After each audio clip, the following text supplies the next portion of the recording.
All right, so today's video, hello. So today's video is gonna be all about installing the zip system sheathing.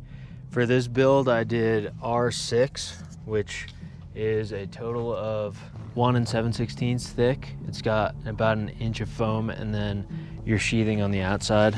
This was a little bit calculated because, first of all, code in Colorado requires that any remodels be at least, R13 in the walls, which is a 2x4 wall, and then R6 sheathing on the outside. So I met that, got the whole building insulated a little better. The nailing was a little tough because originally I had 1/2 inch blackboard outside of the studs and then a 5/8 T111 siding. So I had to, originally I was just gonna side over the T111 and call it a day. I had to remove that to be able to get a 3 1/4 inch nail into the stud enough. That's kind of the tricky part of using this R stuff sometimes, is you have to get your fasteners through that foam and into the studs enough to carry everything, because it kind of creates a moment where the foam is not structural. So that was, it took a little bit of figuring out and just making sure. All the products I used in here are the Zip System Liquid Flash. It comes in these big tubes. This stuff is pretty bomber. It seals to everything. I used it on the pressure treated lumber at the bottom of, or the top of my stem wall at the bottom of the sheathing. I sealed that to the concrete, and then I also used it to seal some of the more unique scenarios where seam tape wasn't gonna work. That brings me to the 3-inch seam tape. This stuff is super sticky right off the bat, but it is a little forgiving. If it sticks to itself, then you can pull it off within reason. It really adheres when you roll it. It's pressure activated, the adhesive that's used in there.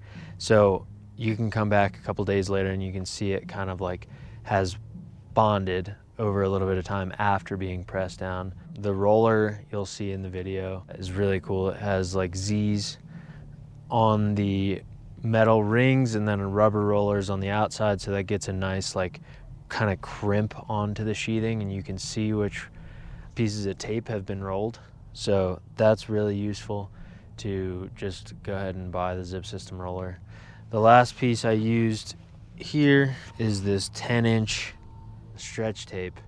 This stuff is really cool. Pretty expensive. It was about 250 bucks for a 75-foot roll of the stuff, but I was able to do the whole house on just that. So for all the sills, doors and windows included. And yeah, the liquid flash I also used to seal all of the nails. So yeah, I'll take you around. The corners, I had to triple up the 3-inch tape just to get it sealed all the way around and then rolled. It just created a nice continuous piece. All the other seams are taped and rolled vertical. You got to shingle correctly. So you want to go from bottom up. You got your horizontal, then you want to overlap with this vertical. And you want to overlap that with the second horizontal and overlap that with the last vertical. So I still got one window to put in there, but you can see around. Let's do a window, and I'll cover more of this install in the next video where I install the windows. But the sill tape, I stretched it a little dramatically, but it kind of looks cool. And then you just use the seam tape as your window flashing tape, which is really cool. It's just cool that it's all one system, You don't have to worry about different brands working with each other. And then all my nail holes are filled with the liquid flash. So, with this strategy, it's pretty bomb-proof. Not bomb-proof, I would say a bomb would probably still knock down the building, but no water or wind is getting through that. So thanks, Zip. Here's how I did it.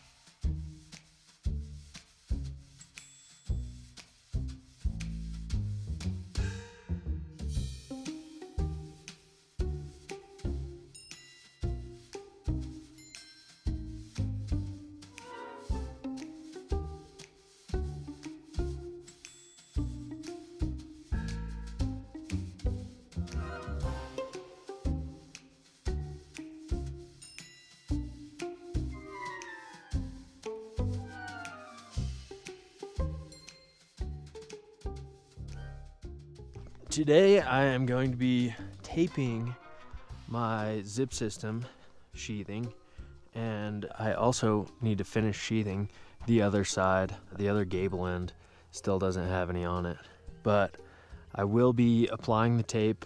A couple things I wanted to highlight, and I still am really not sure of it. The manufacturer's kind of specs, this stuff, show that there's an overlap. Here, I'll show you. So there's a gap. This is on a door. That's why it's sticking out so far. But you can see that the foam insulation sticks out from the actual plywood sheathing about 1/8 to 3/16 on one end. And then the other end, it does not. What I encountered with the order from the local hardware store is that foam was tilted to the side. So I thought the whole time that there was kind of like a stagger lock that you had to position correctly, which seems like it could be the case. I then got another 10 sheets from a different shipment at their yard, and it was a straight piece of foam that you had to overlap. So that was really difficult to kind of navigate. It also like pushes out a little bit more than I'd like to a little bit more than I would like it to for layout, because you know, by the end I noticed that it was kind of affecting my layout in a way that I didn't like. I had to strip or cut. I had to rip. That's what I'm looking for. I had to rip off like a good 3/4 of an inch in some, and that could just be my layout was funky too on the existing house. But yeah, a little bit difficult to get used to it, but it's cool stuff. Should be good. Should tighten up the house a lot, and the insulation aspect of it's really nice. There's a nice overdriven nail there. So obviously here my plan is to cover all the windows that are, well, both the ones that are changing and not changing. Cover them up completely, cut them out from the inside. If you get a blade that's long enough for your Sawzall, you can just trim it or just keep it flush right to the inside of the rough opening. And it works really well to get these super tight, super clean openings. This is something that I think most people do. When I was first starting building tiny homes, I was taught to kind of cut to the opening, which takes way longer, and I'm not sure if there's an advantage to that or not. But yeah, that's what we're doing now. For now, until the windows come, I'm covering up the openings and reinstalling the old windows just with a couple screws if the opening stayed the same, which is everything except for the bedroom windows that, well, the video I did on egress, that covers why I changed those openings. And that's it. Yeah, we kept the front door the same. All the other doors actually changed, so those are all covered right now. It's kind of a pain because I have to shower in the backyard in my outdoor shower, and I like walk out the front door with my towel and everything. It's a lot of fun. But anyway, here we go.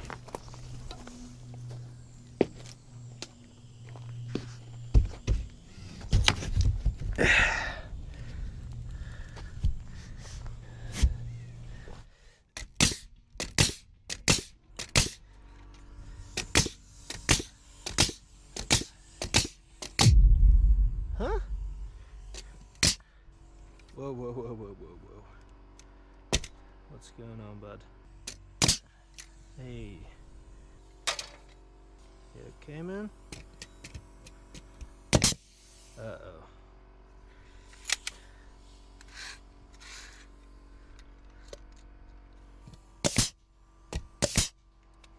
Talk to me. What's going on here?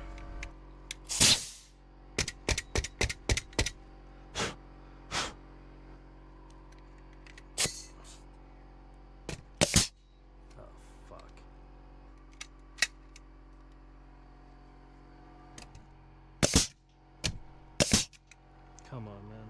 Don't do this to me. God. I'll go figure this out. Look at this. Just walked into the sheathing in the back of my truck at Ace.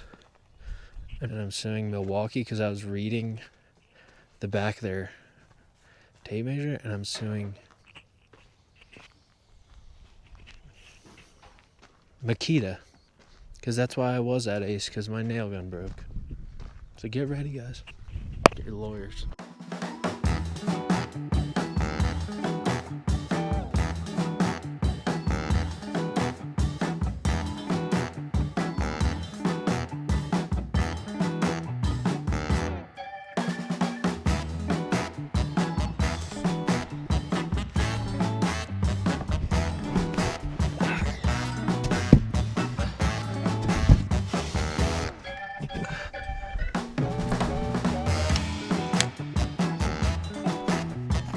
Okay, so I took apart my Makita framing nailer, and something with the driver just busted. Those threads stripped out, so the Makita's toast until I can get that new piston housing. So I put an order in Walmart. I have Walmart Plus for some reason, and they said, oh, express delivery is $10. Well, it'll get there in an hour. Great. I'll work on something else until the gun gets there. Then they delayed it. Then they delayed it more. Then they delayed it more. It's now 4:15. It was supposed to get here at 1. So I just sent my dad to Walmart, which will be an hour round trip, which is a bummer. But I want to get these things nailed off before the rain comes tomorrow. I don't want them expanding and contracting when they're only being held up by a couple of screws right now. So that's a pain. Walmart Plus, you suck. I just tried to change it to a pickup, and now they're having technical issues. So it's just not possible to work with that. But for now, I'm just gonna keep throwing these things up and putting them up with 2 screws, and hopefully Dad gets back with that framing nailer and I can just pop them all in. That's the plan. Say no to Walmart Plus.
Reframing this French door. So we're gonna have a full king stud right here, 2 trimmers because we're gonna get a lot more weight on here, probably a double 2x10 header, not probably, but that's what we're doing. And then it's gonna open all the way to over here. So right now we're ripping off the existing door frame that's in pretty bad shape. Nice day though for now. Routing out this piece to accommodate this wire that I don't want to move, and I'll show you what we're doing. This door needs to be met, this is going to be the bathroom, so I'm going to frame it on 2x12s like this closet is framed right now. So this door is going to have to be raised up. We're going to have to support that header as we raise that up. I do some temporary shoring there, and then I'm also going to put a door in the middle of this garage wall and a window probably right there that I have all ordered. So I have my rough opening sizes, and I got some extra help right now. So in the next 3 days, we're gonna try to reframe everything that we need to reframe, and then get our zip system sheathing on the outside. Totally.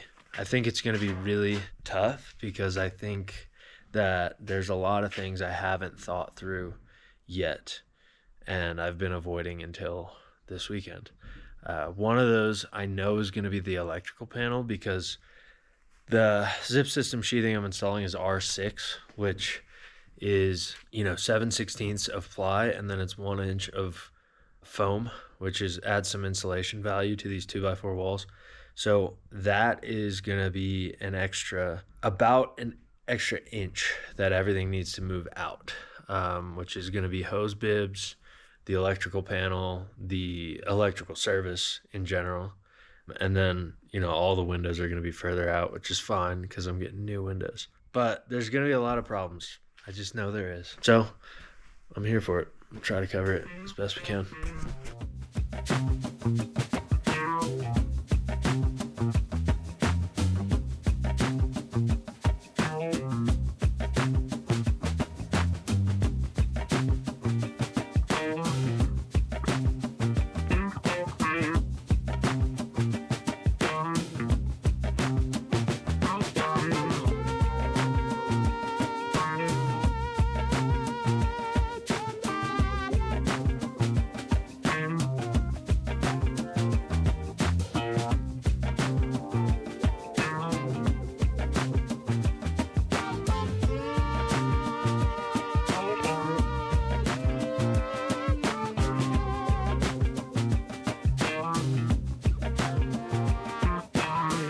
All right, let's do it. All right, so we'll lift this thing up and then I'll put screws in the big part. If you take like 3-inch screws and just go across the top plate once we have it mounted up there, you can just throw that hammer on top of the electrical panel too. How's that? Does it need to come this way at all? Yeah, I know.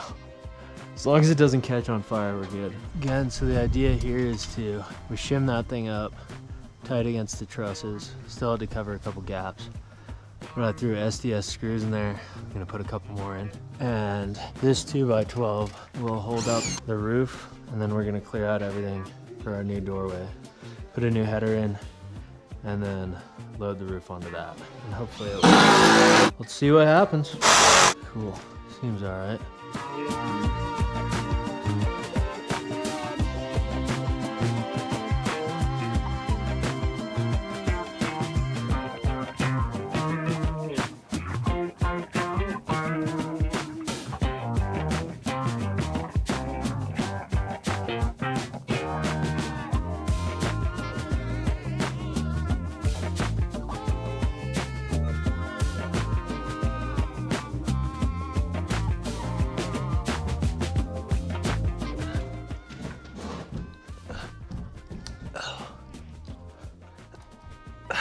All right, never mind. You want to help me?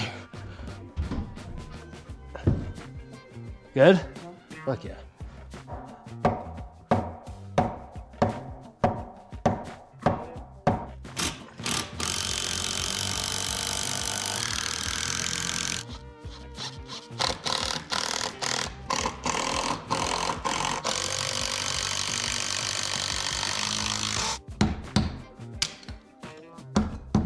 Okay, update. Just to show y'all what we're doing framing wise. We framed the French doors in, okay? Big deal. We got a double 2x10 and we laminated a 1/2-inch piece of ply in there to get the width, but also the strength. Everything calced out with just 2x10s, but why not? Double trimmer. The temporary shoring we did, I think I got a video of that, maybe not, but we put a 2x12 on the outside here. Put a 2x12 across the trusses that were bearing on the places we were moving, and kind of fixed that to the king studs on either side, and then did all our demo work in the middle. Yesterday, me and Trevor replaced this rim joist right here because it was completely rotted. If you see like the pieces we cut out, rotted through because the porch had no waterproofing against it. So we had to chip all that out, which was pretty miserable, and replace that section of rim joist, and that's gonna be way better.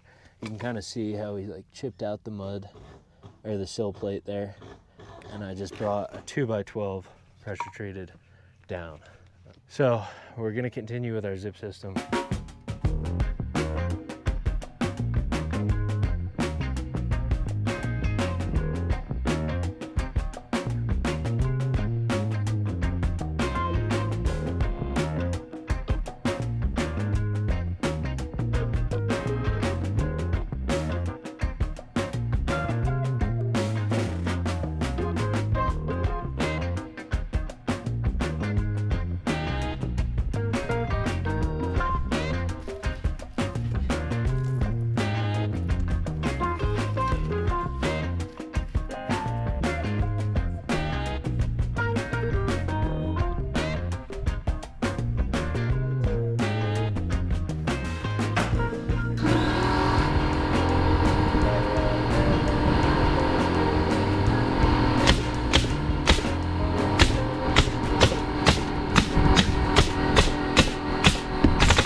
I'm calling it. Thanks to everyone who cares. Thank God and my mom. Oh, my car windows are open. So I got most of my zip system up and taped. I'm a little bit behind. On the top here, I'm gonna run a 6.5 inch piece right under the trusses. That's gonna cover like the last part of the top plates. There's still a little gap between the top of the wall and the top plates, just because I hung the sheathing down below the bottom plates. Anyway, I'm gonna go around now because we got rain coming and try to get my trim, I guess. It's not really trim, but it's gonna be the piece. I got pressure treated 2x8 that I'm gonna nail onto the rim joist, and I'm gonna overlap the stem wall here. And I got this zip system liquid flash that is a little more expensive than everything else that I'm looking at, but I think since I'm using zip system, I just want to use it all the way around. I got the stretch tape coming to do all the windows and such. But yeah, we'll see how this goes. I'm just going to run a pretty fat bead along the concrete stem wall, just trying to seal all the dirt and moisture from going up and rotting out the rim joist like it did before.